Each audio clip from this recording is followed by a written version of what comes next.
열대성 나무 중에 벤진나무라고 하는 종류의 나무가 있다고 합니다. 이 나무는 참 좀 특이해서 성장 과정이나 내용들을 보면 참 독특하다고 그래요. 벤진나무는 뿌리를 8kg에서 거의 10kg까지 뿌리를 내리는데, 나무 하나에서 내리는 뿌리가 물론 연결되긴 하지만, 그래서 거대한 숲을 이룬다고 합니다.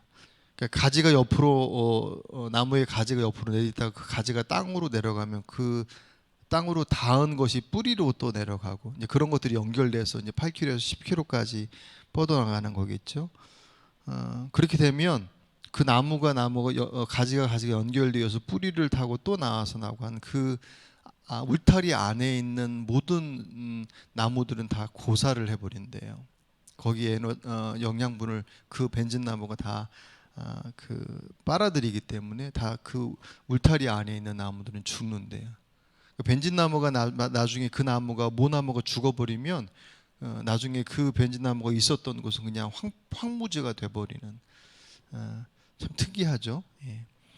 그것과 비교해서 이제 바나나는 우리가 익숙하게 들어서 먹는 거긴 하지만, 바나나 나무는 또 그와는 성격이 좀 달라서, 워낙 이제 벤진나무 자체가 그 성격이 워낙 강하니까 다른 나무를 빗대어도 충분히 이제 그 비교가 되긴 하겠지만, 바나나 나무 같은 경우는 6개월 정도가 지나고 나면 옆에 새싹이 새로운 나무가 이렇게 돋는다는 거죠. 그래서 모나무에서 그 새싹까지 계속 영양분을 공급하고, 그런 것들이 계속 띄엄띄엄 건너진대요. 벤진나무와 같이 그 울타리 안에 있는 것들은 죽는 것이 아니라 오히려 모나무가 죽어도 주변에는 다른 나무들이 소생할 수 있는 영양분들을 많이 공급한다고 해요. 이게 얼마나 이제 그 식물학적으로 정확한 건지 모르겠지만, 벤진나무만 보더라도 그 한 나무가 울창한 숲을 이루는 것, 그 과정들, 그리고 바나나무가 번식해 나가는 과정들을 보면, 이 땅에서 성공이라고 하는 단어로 표현하는 것은 좀 이렇게 딱 그렇게 흔쾌하진 않지만, 그냥 그렇게 비교해서 보면 세상의 성공은 둘로 나눌 수 있다는 거죠. 하나는 자기가 성공하는 것 때문에 다른 이들이 이렇게 눌려지는, 그 성공 때문에 다른 이들은 도구가 되어지고 그냥 잠시 사용되어지는, 그냥 스쳐 지나가는 과정에 불과한, 나의 성공이 다른 이들의 아픔이 될 수 있는, 그래서 그 성공은 사람들이 볼 때 부러워하긴 하지만 존경하지 못하는, 반면에 또 다른 성공은 그의 성공이 다른 이들의 기쁨과 성공이 될 수 있는, 마치 바나나나무와 같이 그의 울창함, 어떤 번성함이 다른 나무에게도 영양분을 나눌 수 있는 어떤 그런 모습들, 그런 성공들은 그의 성공이 자신의 성공만으로 끝나는 것이 아니라 다른 이들의 성공을 돕는 역할도 하고, 그래서 이룬 성공들은 다른 이들에게 부러움뿐만 아니라 기쁨도 주고 존경의 대상도 되는 거죠. 그죠? 요셉의 인생이 두 번째 봤던 그와 같은 성공, 사실 요셉의 인생에 성공이라고 하는 표현을 쓰는 것은 전 개인적으로 적당하지 않다고 봐요. 왜냐하면 요셉의 위치가 애초에 그 보디발의 집에서 노예로 시작해서 나중에 애굽의 총리로 되었다라고 하는 그 신분의 수직 상승 때문에 성공이라고 하는 표현에 어찌 보면 적합한 것처럼 보여지지만, 요셉의 삶의 모습들은 그것을 지향한 것도 아니고, 그리고 거기서 나타나는 내용들은 성공이라고 하는 단어를 쓰기에는 사실 적당하지 않은 그런 모습들입니다. 오늘 그걸 좀 살펴보려고 해요. 요셉의 가족들, 오늘 우리가 이제 45장 16절 우리가 처음부터 읽었지만, 요셉의 형들이 왔다라고 하는, 형제들이 왔다는 소식이 들려졌을 때 왕과 신하들이 모두 기뻐했다라고 오늘 16절에 기록을 하고 있습니다.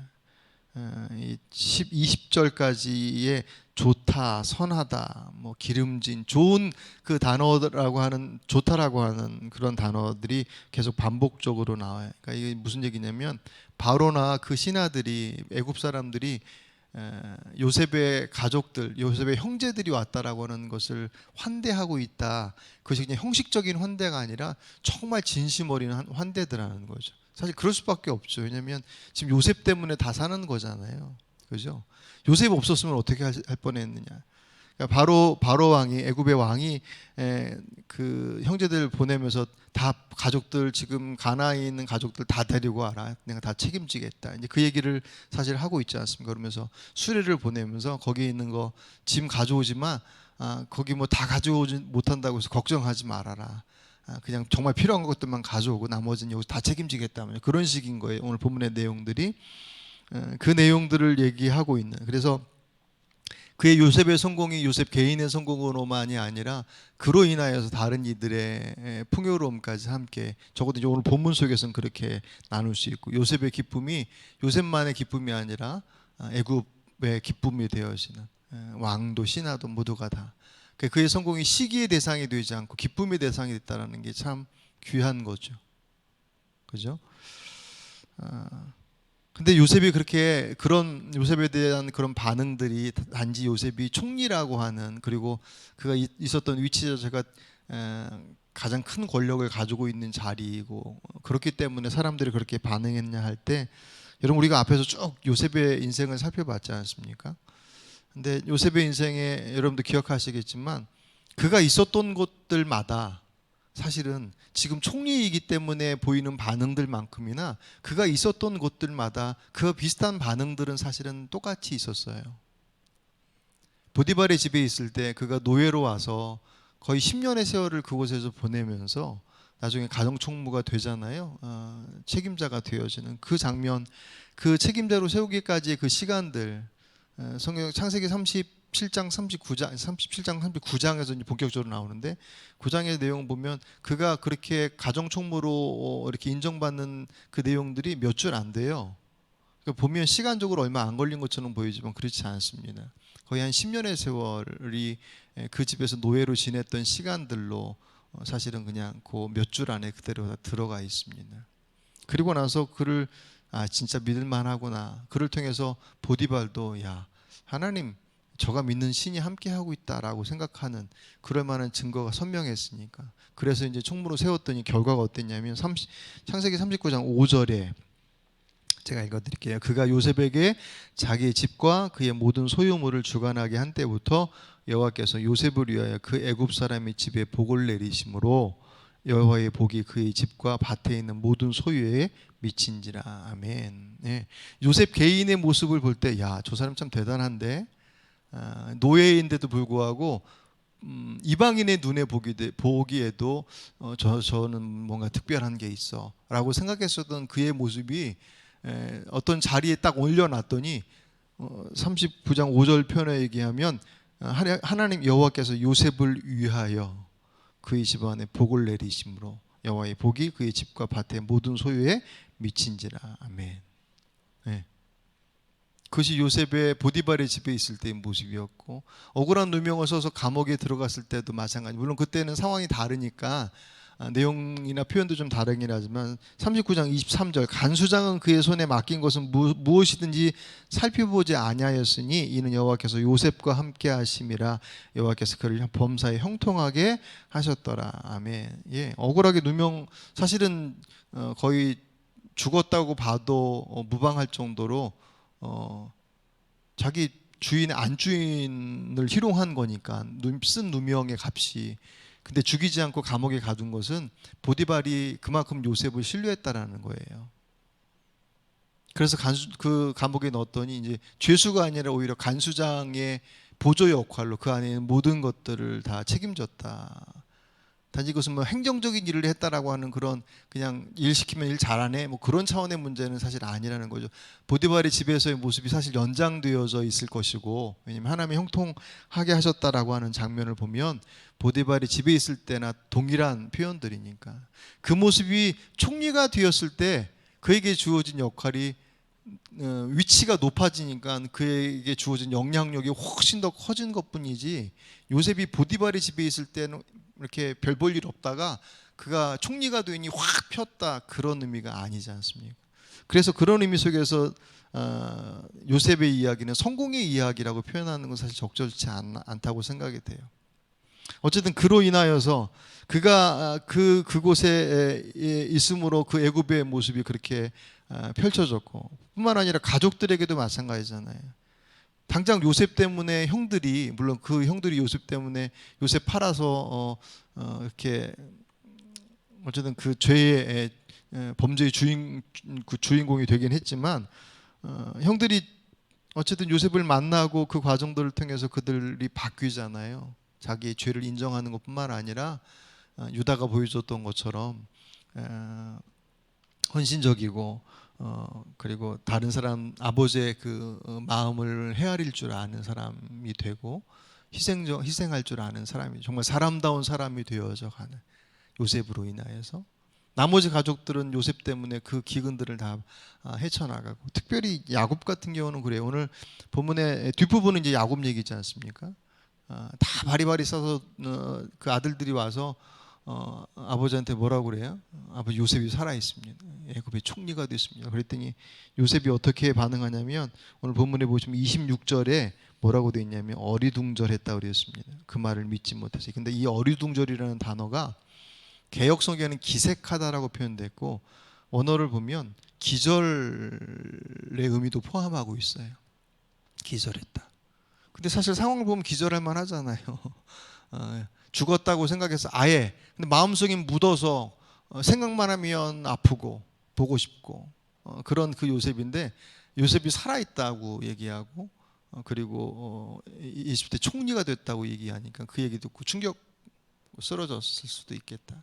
뭐 쓰러지지까지 아니었더라도 정신이 몽 무슨 얘기하는 거야, 뭐 그런 것이었겠죠. 그리고 나서 정신 차리고 난 이후에 애굽에서 있었던 이야기를 해주고, 요셉이 우리 가족들 다 오라고 합니다. 그 얘기 마치자마자 그 바로 왕이 준 그 수레가 온 것을 보고 나서야 진짜 요셉이 살았구나 라고 하는 것을 확인해요. 그리고 나서 야곱의 그 반응이 뭐냐면, 오늘 본문의 28절에 이스라엘이, 여기서 이스라엘은 야곱이에요. 야곱이 이르되 조카도다. 됐다. 야곱의 인생이 얼마나 복잡한 인생이었는지, 우리가 37장부터는 요셉을 중심으로 봤기 때문에 야곱의 이야기는 그 이전에 사실은 다 되어 있지 않습니까? 그 야곱의 인생이 얼마나 복잡스러웠습니까? 물론 그의 욕심 때문에, 그 편애 때문에 요셉으로 인해서 나머지 인생도 정말 집에서 어디 돌아다니지 않고 집에 있긴 했지만, 그의 마음은 마치 지옥에서 사는 것처럼 그렇게 힘겨운 삶을 살았던, 그 이전의 삶은 여기저기 쫓겨다니면서 살았던, 무엇 때문에? 그가 쟁취하고자 하는, 얻고자 하는 그 하나님께서 이미 약속하신 복을 자기의 방법으로 취하고자 했었던 그의 욕심 때문에 그 인생이 얼마나 복잡했습니까?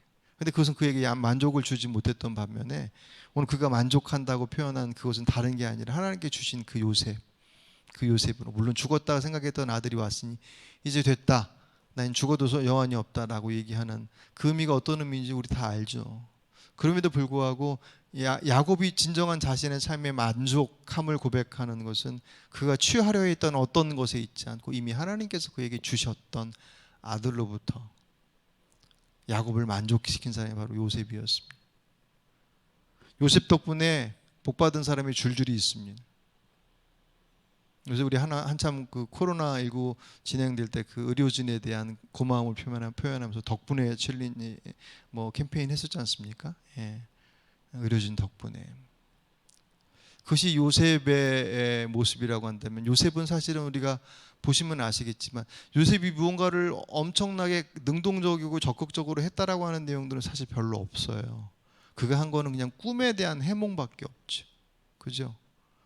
보디발의 집에서 자기를 막 유혹하는 그 보디발의 아내에게 적극적으로 자신을 지켜낸 것, 그 장면이 되게 구체적으로 나와 있고, 그리고 꿈에 대한 해몽하는 장면들이 나와 있고, 나머지는 하나님께서 그와 함께 하시면 형통케 하셨다면 그걸로 다 채워졌으며, 그의 모습들이 있는 자리 속에서 형통케 하시는 것으로 바뀌어졌지, 요셉이 뭔가를 능동적으로 막 결단하고 헌신해서 뭘 했다라고 성경은 얘기하지 않아요. 뭐 하긴 하겠지만 거기에 주목하지 않고 있지 않습니까? 그러니까 요셉은 요셉이 있는 그 자리, 하나님께 주신 복에 그냥 통로에 불과했다는 거. 흔히 얘기할 때 우리 축복의 통로 찬양도 있는 것처럼 그가 있는 그곳은 그 때문에 아까 읽었던 39장에 하나님께서 요셉을 위하여, 요셉 때문에 그들에게 복을 주셨더라 라고 하는 그 말씀처럼 그는 하나님의 도구인 거죠. 하나님의 사람으로서 하나님의 축복의 통로인 것처럼. 그러면 그것은 요셉만의 몫이냐 할 때 그렇지 않죠. 그것은 저나 여러분에게도 동일하게 주신 사명이고 역할 아니겠습니까? 그게 다 요셉이 그랬던 것처럼 총리가 돼서, 아니 요셉은 총리 때만이 아니라 노예로 있을 때도 그는 축복의 통로였다니까요. 예수님께서 말씀하셨던 우리들의 존재의 모습을 얘기할 때 너희는 빛이고 너희는 소금이다, 너희는 빛이다 말씀하셨죠. 우리가 이 말씀 볼 때마다 제가 반복해서 드리는 것은 너희는 소금처럼 살아라, 너희는 빛처럼 살아야 돼, 그렇게 말씀하지 않으시고 너는 세상의 소금이다 라고 말씀해요. 우리의 존재 자체가 소금이 막 짠맛을 내고 막 몸부림치는 게 아니라 소금은 존재 자체로 짠맛을 내는 것처럼, 그죠? 소금이 그 맛을 잃으면 어떻게 된다고 예수님께서 마태복음 5장 13절에 그렇게 말씀해요. 너희는 세상의 소금이니 소금이 만일 그 맛을 잃으면 무엇으로 짜게 하리요? 후에는 아무 쓸데없이 다만 밖에 버려져서 사람에게 밟힐 뿐이니라. 아멘. 그 존재 자체가 짠맛을 내는 거예요. 뭔가를 하려고 애써서, 원래 짠 소금이 아니에요. 원래 설탕인데 노력해서 짠맛을 내라는 것이 아니라 원래 소금이라는 거죠. 그 뒤에 너희는 세상의 빛이다라고 말씀하시면서 뭐라고 말씀하시냐면 이와 같이 너희 빛이 세상 사람들 앞에 비치게 하여 그들로 너희의 착한 행실을 보고, 그러니까 그 빛, 너희는 빛이다라고 할 때 그 세상 속에 너희들의 행실을 보고서 사람들이 아, 인생을 저렇게 살아야 되는구나 라고 얘기하는, 그것을 통해서 하나님께서 영광 받으시게 해야 된다라고 할 때 그 빛을 뭐라고 주님께서 설명하셨냐면 너희의 착한 행실이라고 그랬어요.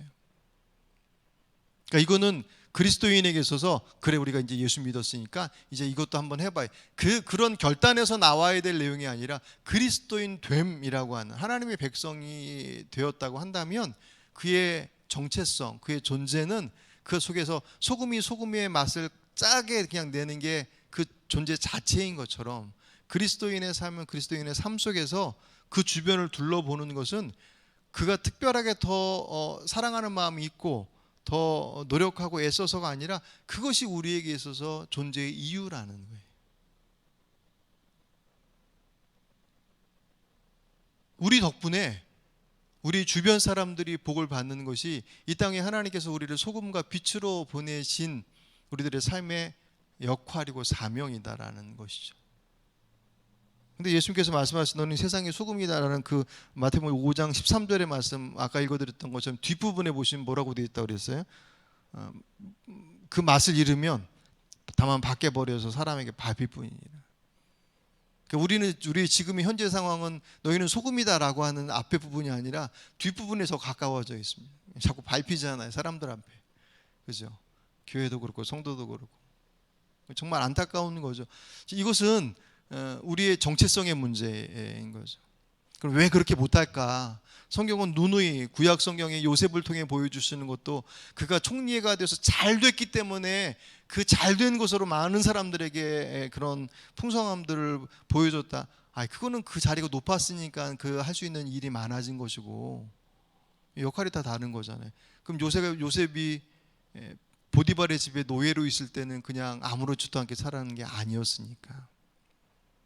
그래서 저는 요셉의 모습을 얘기할 때 총리가 되어져서 행한 일들에 대한 것들보다도 그가 보디발의 집에서 그 감옥 안에서 있을 때 그 하나님께서 그와 함께 하심으로 나타났던 그 모습들에 대한 것들을 사실 더 집중적으로 봐야 된다고 생각이 돼요. 그렇지 않으면 자꾸 우리의 생각은 자꾸 총리로 가요. 그러니까 네가 총리가 됐으니까 그렇게 했지, 뭐 그렇게 생각하는, 그러니까 성공해야지 그렇게 할 수 있어라고 하는 것으로 자꾸 성경에서 말씀하고 있는 본래의 것들과는 다른 결론을 자꾸 내니까 뒤집어서 얘기하면 뭐냐면 난 성공 못했으니까 못한다는 거예요. 그 말씀 아니지 않습니까? 예수께서 말씀하시는 너희는 소금이다라고 하는 것은 그리스도인 되었다면 짠맛을 내는 것은 선택의 문제가 아니라 존재 자체라는, 저와 여러분이 있는 그곳이 우리 덕분에 우리가 어떻게 살아갔네. 요셉이 아까 어떻게 살았는지 성경은 잘 구체적으로 얘기 안 했다고 그랬잖아요. 유혹 앞에서 단호했던 것, 뭐 꿈을 해몽하면서 하나님께서 하시는 거야라고 하나님께 뭐 올려드리는 것. 그 외에 요셉의 모습을 통해서 흐름 속에서 보여주는 것은 요셉은 그냥 무던했던 사람, 그 자리를 그냥 잘 지켜냈던 사람이었습니다.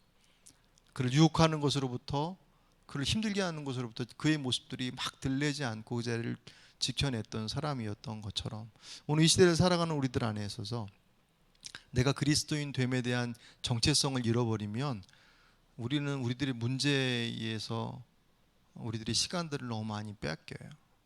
그럴 수밖에 없죠. 지금 당장 코로나 때문에 막 어수선한 이 상황들 속에서 누구를 돌아볼 수 있겠어요? 지금 내 모습들을 돌아보기도 힘든데, 가족들을 돌아보기도 힘든데. 근데 그리스도인은 그리스도인이기 때문에 이 어려운 상황 속에서 어떻게 하지라고 하는 나의 울타리를 보는 것이 아니라 내 좌우를 돌아보는 것이 그리스도인의 모습이라는 거예요. 그것이 감옥에 보디발의 집에 노예로 있는 요셉에게 총리에게 요구하는 것을 그에게 요구하지 않거든요. 무슨 말씀이냐면 저나 여러분이 지금의 이 공간과 이 우리들의 모습, 우리들의 가정 형편과 우리 교회의 상황, 우리 자리들 속에서 하나님께서 그리스도인 다움이 뭐냐, 교회 다움이 뭐냐라고 하는 것들을 요구하실 때 우리의 그릇과 우리의 모양들을 넘어선 것들을 절대로 요구하지 않으셔요.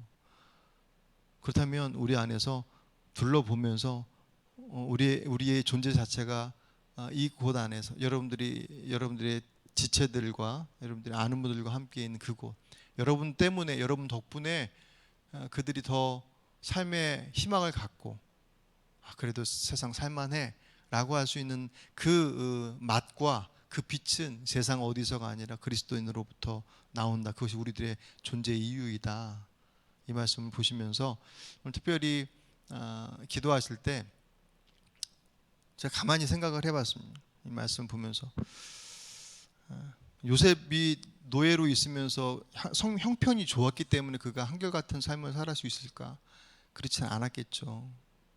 결국 그가 그 형편에 휘둘리지 않고 붙잡고 있었던 것은 결국 쭉 내용을 보니 그는 하나님께서 함께 하심에 대한 것들을 하나님께 보여주시기도 했고 그가 붙잡기도 했지 않습니까? 그거 붙잡지 않으면 우리는 우리 형편과 우리의 감정과 우리 주변에서 일하는 일들 속에서 정신없이 휘둘리다가 주변을 돌아볼 여지 없을 수밖에 없다라는 생각이 제일 많이 들더라고요.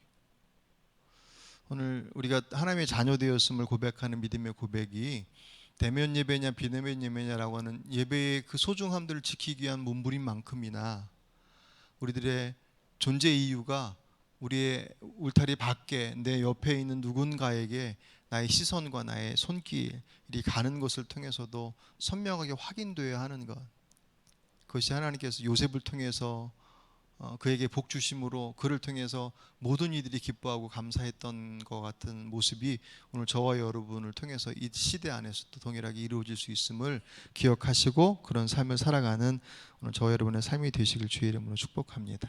기도하겠습니다. 감사합니다, 주님.